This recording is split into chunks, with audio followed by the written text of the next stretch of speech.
11절에서 17절까지, 누가복음 7장 11절에서 17절까지입니다. 11절 제가 먼저 읽겠습니다.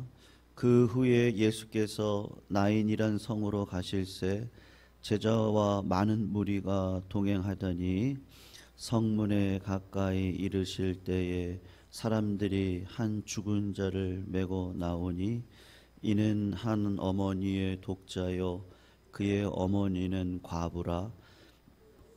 많은 사람도 나오거늘 주께서 과부를 보시고 불쌍히 여기사 울지 말라 하시고 가까이 가서 그 관에 손을 대시니 맨 자들이 서는지라.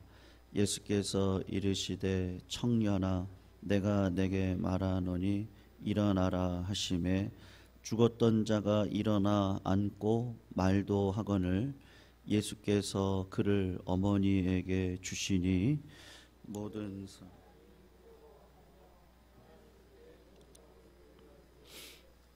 선지자가 우리 가운데 일어나셨다 하고 또 하나님께서 자기 백성을 돌보셨다 하더라. 같이 읽습니다.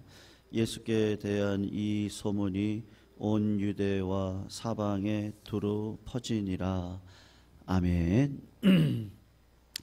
성도님들, 말의 위력을 믿으십니까? 우리가 입술로 또 새치혀로 하시는 말의 위력이 어떻다고 생각하십니까? 옛날에는 말 한마디에도 천냥빚을 갚는다는 말이 있듯이 말 한마디가 그 한 사람의 생사를 가르기도 하고 한 사람의 인생을 바꾸기도 합니다. 성경은 이 말, 혀의 위력에 대해서 긍정적인 관점에서라기보다는 부정적인 말의 위력에 대해서 더 많이 말을 하고 있는 것 같습니다. 정말로 그런 것 같습니다. 직장 상사의 그 모욕적인 발언 한마디에 자살 소동을 벌였던 그런 기사를 본 적이 있고요. 또 인터넷 댓글이죠. 비방이나 모욕적인 댓글에 충격을 받아서 자살을 하는 연예인들도 허다하고 교회 안에서도 마찬가지입니다. 교인의 비난에 또 가벼운 말에 너무 상처가 되어서 상처받았다라든지 또 교회를 떠나는 경우들도 사실은 우리들이 종종 보게 되고 있는 현실입니다. 성경이 강조하는 것처럼 긍정적인 말보다 부정적인 말 한마디가 더 영향력이 있어 보이기에 우리가 정말로 말조심해야 되는 것, 그리고 책임질 수 없는 말을 함부로 내뱉는 것은 우리가 조금 조심을 해야 될 필요가 있다라는 생각을 합니다. 그런데 성도님들, 언제 우리의 말이 공허할까요? 언제 내가 하는 말에 힘이 없을까? 우선은 그런 것 같아요. 진심으로 하지 않는 말은 다 공허하고 힘이 없는 법입니다. 그 말이 마음에서부터 우러나와서 하는 말이어야 하지, 마음에도 없는 말을 그냥 하시면 사람들이 다 알잖아요. 아, 그냥 공허한 말로 하시는 말씀이구나. 그래서 그 말에 힘이 없습니다. 그런데 한 번 더 곰곰이 생각을 해보세요. 내가 진심으로 한 말이라고 할지라도 다 힘이 있는 것은 아닙니다. 내가 그 말하는 것이 진심입니다. 그리고 정말로 내 마음 깊은 곳에서 불쌍한 마음으로 그 말을 하는 것입니다. 그런 말이라고 할지라도, 진심이라고 할지라도 그 진심의 말을 내가 책임질 수 없다면 그 말은 공허할 수밖에 없는 거죠. 부모가 자식을 키우면서 경험하는 부분이 바로 이 지점입니다. 부모가 자식들에게 내 마음으로는요, 내 목숨까지도 내어주고 싶은, 내 마음으로는요, 자식을 위해서는 무엇이든지 희생할 수 있을 것 같습니다. 그래서 내 자녀들에게 내가 너를 지켜줄게, 걱정하지 마, 야, 내가 너 행복하게 해줄게. 걱정하지 마. 여러분, 부모님의 자식을 향한 이 말이 거짓이겠습니까? 육신의 본능에서 나오는 정말 애끓는 진심의 말이 분명할 것입니다. 그러나 그 부모님의 말씀들이 별로 힘이 되어 보이지 않는 이유는 성도님들께서 이미 경험하셨듯이, 그리고 우리 모두가 경험하는 것처럼 부모에게는요, 자식을 끝까지 지켜줄 수 있는 능력이 없기 때문에 그렇습니다. 그래서 말이 힘이 있으려면요, 진실할 뿐만 아니라 또한 그 말에 능력이 있다는 사실이 있으셔야 되는 거죠. 그렇다면 오늘 주님이 하셨던 말씀은 어떻습니까? 본문의 배경은 이래요. 예수님께서 나인이라는 성에 들어가셨어요. 성 안에 막 들어가시다가 많은 무리가 긴 행렬을 하면서 성 밖으로 나오는 것을 주님이 목격을 하셨습니다. 이렇게 큰 도시가 아니거든요. 작은 도시인데 많은 사람들이 긴 행렬을 이루어서 장례 행렬이 이렇게 길게 이루어졌단 말이죠. 그리고 그런 길게 이루어진 행렬을 보면 두 가지 생각을 할 수 있지 않겠습니까? 아마도 이 작은 성에 영향력이 있는 사람이 죽었나 보다라든지, 아니면 모든 사람들이 동참할 만큼 불쌍하고 고통스러운 사람이 죽었나 보다라는 생각을 하게 되지 않겠습니까?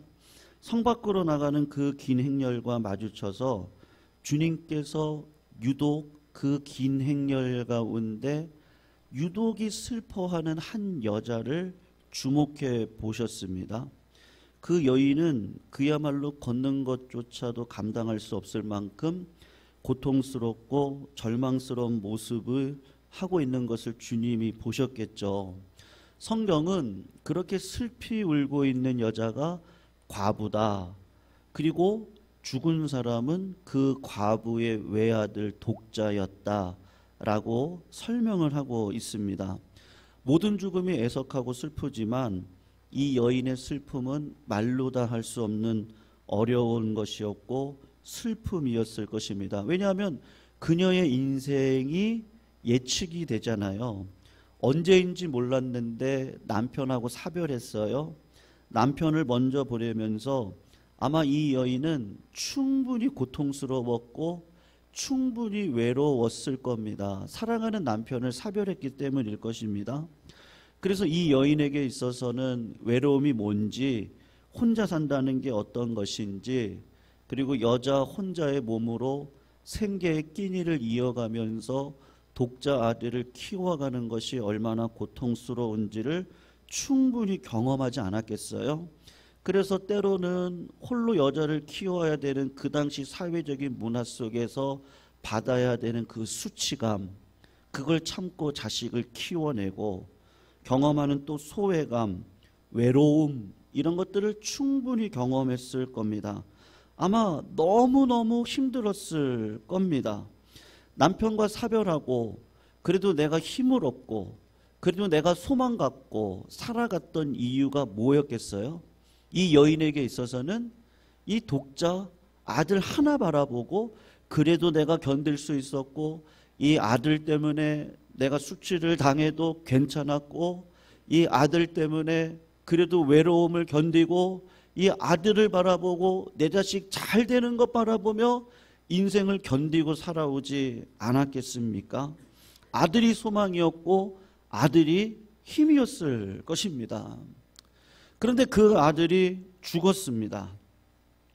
아들의 죽음은 이 여인에게 있어서 더 이상 살 소망, 의미를 상실한 것이었고 절망이었습니다.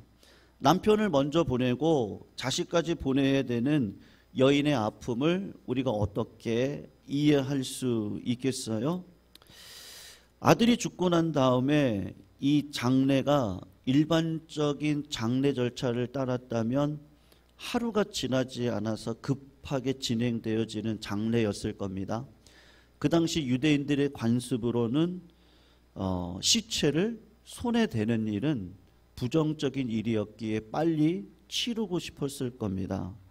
그리고 이별을 하고 이제 바로 자식을 땅에 묻어야 되는 그 어머니의 마음이 어떻겠습니까? 성도님도 한번 생각해 보세요. 어떤 말을 하면 그 여자가 위로를 받겠어요? 어떤 말을 해주면 그 여인이 조금 덜 슬플 수 있을까요? 아마 처음에는 동네 친구 여자분들이 부둥켜 안고 그 여자분들이 무슨 말을 해줄 수 있겠어요? 그러니까는 한참을 같이 부둥켜 안고 심하게 울다가 야, 몸이 상할 것 같으니까 이제 그만 울어라. 이제 그만 울자. 그렇게 말하는 동네 친구 여자분들도 계셨을 것입니다. 아니면 어떤 분들은 이렇게 얘기했겠죠. 야, 죽은 사람은 죽은 거고 산 사람은 살았으니 살아있는 사람은 이제 살아야 되지 않겠어? 냉정하게 이야기했을 거예요. 야, 그러지 이제 그만 울자. 힘을 내자. 어떻게? 이제 또 살아가야지. 그렇게 이야기를 하셨던 분들도 계시지 않았겠어요? 또 어떤 분들은 걱정하지 마. 내가 가족이 되어줄 테니 비록 남편 떠나고 아들 떠났지만 우리가 친구가 되어줄게, 가족이 되어줄게. 그만 울어. 이제 힘내. 그렇게 말하는 사람도 있을 것이고 어떤 분들은요. 그래. 참지 마라. 울어. 마음껏 울어. 마음껏 울어. 그렇게 이야기하시는 분들도 계셨을 거예요. 성도님들, 지금 이렇게 몇 가지 종류로 말씀하신 분들의 마음이 거짓이었겠어요? 다 진심으로 하는 여인에게, 자식을 잃은 여인에게 힘을 주고 싶은 진심의 말이었을 겁니다. 그런데 그 말이 진심이었음에도 불구하고 그 말이 진정한 위로는 될 수가 없을 겁니다. 그리고 여인의 슬픔에 동참했던 그 큰 무리의 장례 그 식렬 앞에 주님이 딱 서셨어요. 그리고 그 주님이 장례 행렬을 막으십니다. 다른 사람과 마찬가지로 그 주님에게도 어떤 마음이 있습니까? 이 여인을 불쌍히 여기는 진실된 마음이 있습니다. 그래서 모든 사람이 하고 싶었던 이야기를 주님도 하세요. 울지 말아라. 울지 말아라. 울지 말아라. 그렇게 주님이 이야기를 하셨어요. 여러분, 울지 말라는 주님의 말씀이 위로가 될까요? 내 아들 죽었는데 대통령이 찾아와서 울지 말라고 했다고 그게 위로가 되겠어요? 국무총리가 찾아와서 울지 말라고 한다고 그게 위로가 되겠습니까? 마음적으로는 고맙고 감사하죠. 그런데 아무리 대통령이 찾아온다고 죽었던 내 자식이 살아날 수 있겠습니까? 위로가 안 됩니다. 그런데 주님께서 그 여인에게 하셨던 울지 말라는 이 말씀은 달랐습니다. 주님께서 이 여인에게 울지 말라고 말씀하시고 난 다음에 그 관 앞으로 가셨습니다. 그리고 당시 유대인들이 죽은 시체에 손을 대는 것을 꺼려했던 그 시절에 예수님께서 관에다가 손을 대셨습니다. 그리고서는 큰 소리로 관 앞에서 말씀하셨습니다. 청년아, 내가 내게 말하노니 네가 일어나 나와라. 그렇게 주님께서 말씀하시고 선포하셨습니다. 울지 말라고 하셨던 그 말씀이 공허한 위로가 되지 않았던 이유가 있었습니다. 그 이유가 뭐겠어요? 예수 그리스도께서는 죽은 청년, 죽은 과부의 아들을 살릴 수 있는 능력이 그분에게만 있었던 것이었어요. 주님께서는 그 아들을 살릴 계획이 있었고 의도가 있었고 그 아들을 살릴 능력이 있었기 때문에 주님이 하셨던 그 말씀, 울지 말라고 하는 그 말씀은 진짜 힘이 되는 말씀이었고 능력이 되는 말씀이었던 것이죠. 이 주님께서 십자가 지시고 죽음을 당하게 되었습니다. 주님과 함께 당할지도 모르는 시련과 고통과 죽음에 두려워 떠는 제자들에게 주님이 말씀하셨습니다. 두려워하지 말라. 제자들에게 또 이렇게 말씀하셨습니다. 도무지 근심하지 말라. 하나님을 믿으니 나를 믿어라. 사도 바울이 이야기했습니다. 항상 기뻐하라. 쉬지 말고 기도하라. 범사에 감사하라. 이는 그리스도 예수 안에서 너희를 향하신 하나님의 뜻이니라.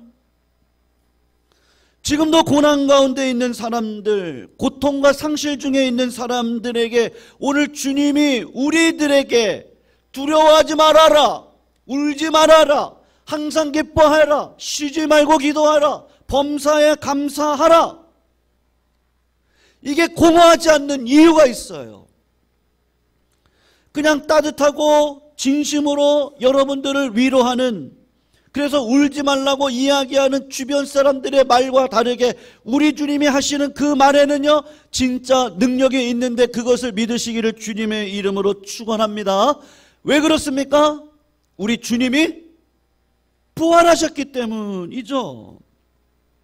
우리 주님이 2000년 전에 부활하셨습니다. 우리 기독교는요, 가르침의 종교가 아니에요. 사실을 믿는 종교입니다. 2000년 전 우리 구주 예수 그리스도 우리의 죄짐 지시고 무거운 두려움의 짐, 근심의 짐, 원망의 짐을 지시고 십자가 달려 돌아가셨을 뿐만 아니라 3일 만에 부활하셨습니다. 죽음으로 대표되어지는 울음, 두려움, 근심, 원망, 모든 슬픔을 주님이 지고 가셨고 이 모든 것들을 기쁨으로 바꿔낼 수 있는 분은 오직 우리 주님이신 것이죠. 그 주님이 오늘 저희들에게 뭐라고 이야기하세요? 울지 말라. 성도님들, 어떻게 우리가 울지 않을 수 있어요? 몸이 아프면 아파요. 근심된 일이 있으면 슬퍼할 수 있어요. 오늘 울지 말라는 말이 무슨 말이겠어요? 내가 다 알아. 울 수 있죠. 한숨 지을 수 있죠. 상처 가운데 넘어질 수 있죠. 세상 살아가면서 세상 풍파 가운데 때로는 빠져들어가는 일들이 있죠.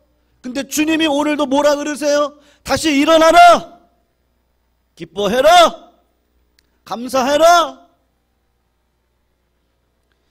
이 말이 공허하지 않는 이유는 우리 주님이 부활하셨기 때문입니다. 사랑하는 성도님들, 우리 주님 부활하셨습니다. 우리 주님 부활하셨어요. 이것만큼 기쁜 사실이 어디 있겠어요? 그러니 우리 한번 따라할까요? 항상 기뻐합시다. 쉬지 말고 기도합시다. 범사에 감사합시다.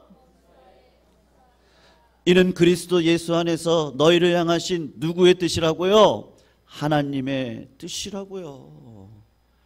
그리스도 예수 안에서 너희를 향하신 하나님의 뜻이라고요.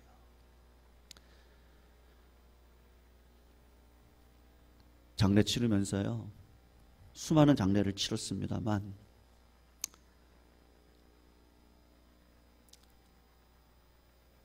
자식이 자살한 장례를 한번 치렀던 적이 있었습니다. 제가 부모님들한테 무슨 설교할까요? 부모님들한테 고민되더라고요. 하나님, 그날 주일이 발일이었거든요. 그래서 제가 선임이었기에 제가 가서 목사님이 저보고 좀 해달라고 부탁을 하셔서 제가 무슨 말씀을 드릴까요? 한참을 기도하는데 나인성 과부, 이게 딱 생각이 나더라고요. 그래서 이 말씀을 준비해서 전했어요. 위로 받으세요. 하나님이 당신의 아들 구원의 길로 인도하신 것 믿으세요. 그리고 장례가 끝났는데요. 한 여인이 저를 찾아오시더라고요. 목사님, 제가 38살 된 딸을 먼저 보냈습니다. 제 마음이 왜 슬프지 않겠어요? 목사님, 너무너무 슬펐어요. 네, 목사님, 제가 오늘 장례 예배 동참해서 예배 가운데 이제는 울지 않기로 마음의 결단을 했습니다. 그러시더라고요. 성도님들, 제가 말을 잘해서 그 여인이 위로를 받으셨겠어요? 그때 분위기가 감동적이어서 그 여자분이 그런 얘기 하셨겠어요? 단 하나, 우리 주님이 내 딸의 죽음을 짊어지고 십자가에 달려 돌아가셨을 뿐만 아니라 부활하셨구나. 내가 길이요 진리요 생명이니 나로 말미암지 않고는 아버지께로 올 자가 없느니라. 그 주님이 부활하셨고, 그 주님이 울지 말라 하셨고, 그 주님이 기뻐하라 하셨고, 그 주님이 두려워하지 말라 하셨고, 그 주님이 나를 믿으라 하셨기에 이제는 믿음으로 살아가야 되는 거구나. 왜 울 일이 없겠어요? 그러나 이제는 다시 일어서야 되는구나. 그리고 이제는 기뻐하고 감사하고 육신의 정욕을 이기고 성령의 뜻을 따라서 믿음으로 살아가야 되겠구나. 이게 힘으로 느껴지는 거예요. 왜요? 우리 주님이 부활하셨기 때문이죠. 사랑하는 성도님들, 예수 그리스도 2000년 전에 부활하신 것 믿으시죠? 믿으시죠? 그러면 우리 오늘도 어떠한 상황 속에서도 소망과 비전과 꿈을 잃지 마시고, 우리 성도님들 잘 되신 분들이는가 믿으시죠? 잘 되실 겁니다. 은혜 안에 잘 되실 거예요. 죽은 권세 이기고 믿음으로 어떻게 살아갈지 기적적인 삶, 창조적인 삶을 성도님들이 보여주시면서 살아갈 수 있는 힘과 권능이 이미 성도님들 가운데 있는 줄로 믿습니다. 우리가 그 능력으로 살아갈 줄로 믿어요. 왜요? 누가 계시니까요. 우리 주님 계시잖아요. 수고하고 무거운 짐진 자들아 다 내게로 와라. 내가 너희를 쉬게 하리라. 오늘 이 부활의 새벽 주님 앞에 나왔습니다. 우리 말씀 생각하면서요, 나 주의 도움 받고자 주 예수님께 빕니다. 그 구원 허락하시사 날 받아주소서. 내 모습 이대로 받아주시옵소서. 그리고 새 힘 달라고 우리 같이 한번 찬양하면 좋겠습니다.